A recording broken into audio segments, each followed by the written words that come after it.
சங்கீதம் 105. கர்த்தரை துதித்து அவருடைய நாமத்தை பிரஸ்தாபமாக்குங்கள். அவருடைய செய்கைகளை ஜனங்களுக்குள்ளே பிரசித்தப்படுத்துங்கள்.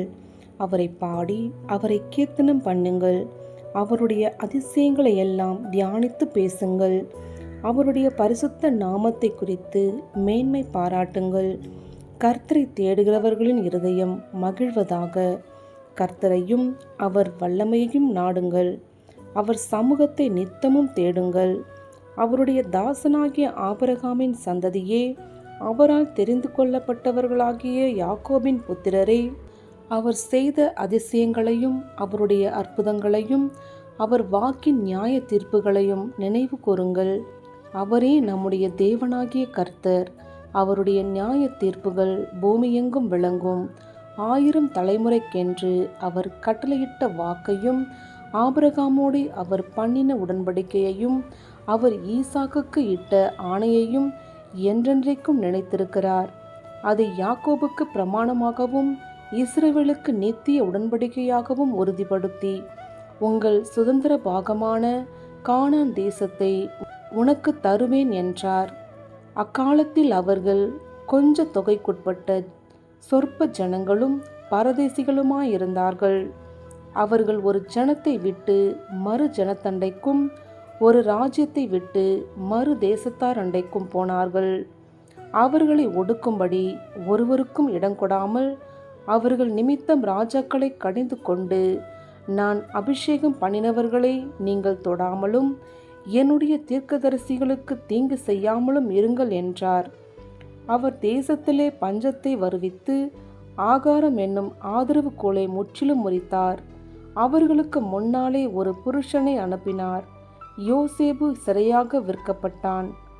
அவன் கால்களை விலங்கு போட்டு ஒடுக்கினார்கள். அவன் பிராணன் இரும்பில் அடைபட்டிருந்தது. கர்த்தர் சொன்ன வார்த்தை நிறைவேறும் அளவும் அவருடைய வசனம் அவனை புடமிட்டது.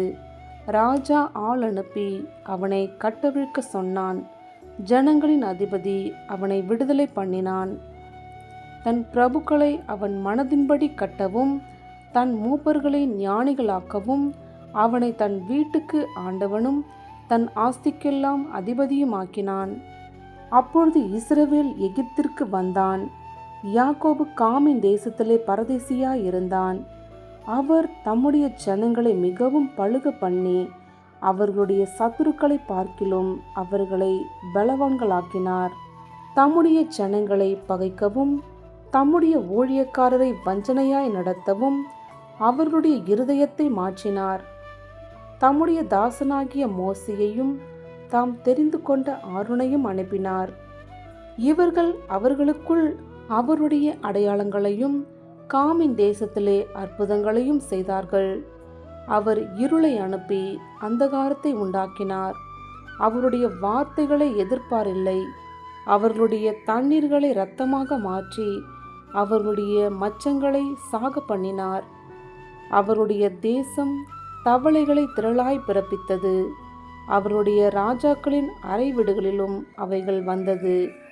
அவர் கட்டளையிட அவர்களுடைய எல்லைகளில் எங்கும் வண்டுகளும் பேன்களும் வந்தது. அவர்களுடைய மழைகளை கல்மழையாக்கி அவர்களுடைய தேசத்திலே ஜுவாலிக்கிற அக்னியை வரப்பண்ணினார்.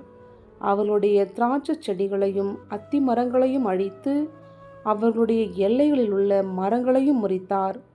அவர் கட்டளையிட எண்ணி முடியாத வெட்டுக்கிளிகளும் பச்சை புழுக்களும் வந்து அவர்களுடைய தேசத்தில் உள்ள சகல பூண்டுகளையும் அரித்து அவர்களுடைய நிலத்தின் கனியை தின்று போட்டது. அவர்களுடைய தேசத்திலே தலைச்சன்கள் அனைத்தையும் அவர்களுடைய பலனில் முதற்பலனான யாவரையும் சங்கரித்தார். அப்பொழுது அவர்களை வெள்ளியோடும் பொன்னோடும் புறப்பட பண்ணினார். அவர்கள் கோத்திரங்களில் பலவீனப்பட்டவன் ஒருவனும் இருந்ததில்லை. எகிப்தியர் அவர்களுக்கு பயந்ததினால் அவர்கள் புறப்பட்ட போது மகிழ்ந்தார்கள். அவர் மேகத்தை மறைவுக்காக விரித்து இரவை வெளிச்சமாக்குகிறதற்காக அக்கினியையும் தந்தார். கேட்டார்கள். அவர் காடைகளை வரப்பண்ணினார். வான அப்பத்தினாலும் அவர்களை திருப்தியாக்கினார். கண்மலையை திறந்தார்.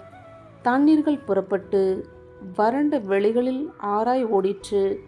அவர் தம்முடைய பரிசுத்த வாக்குத்தத்தத்தையும் தம்முடைய தாசனாகிய ஆபிரகாமையும் நினைத்து தம்முடைய ஜனத்தை களிப்போடும் தாம் தெரிந்து கொண்டவர்களை கெம்பீர சத்தத்தோடும் புறப்பட பண்ணி தமது கட்டளைகளை காத்து நடக்கும்படிக்கும் தமது நியாய பிரமாணங்களை கை கொள்ளும்படிக்கும் அவர்களுக்கு புறஜாதிகளுடைய தேசங்களை கொடுத்தார். அந்நிய ஜனங்களுடைய பிரயாசத்தின் பலனை சுதந்தரித்து கொண்டார்கள். அல்லேலூயா.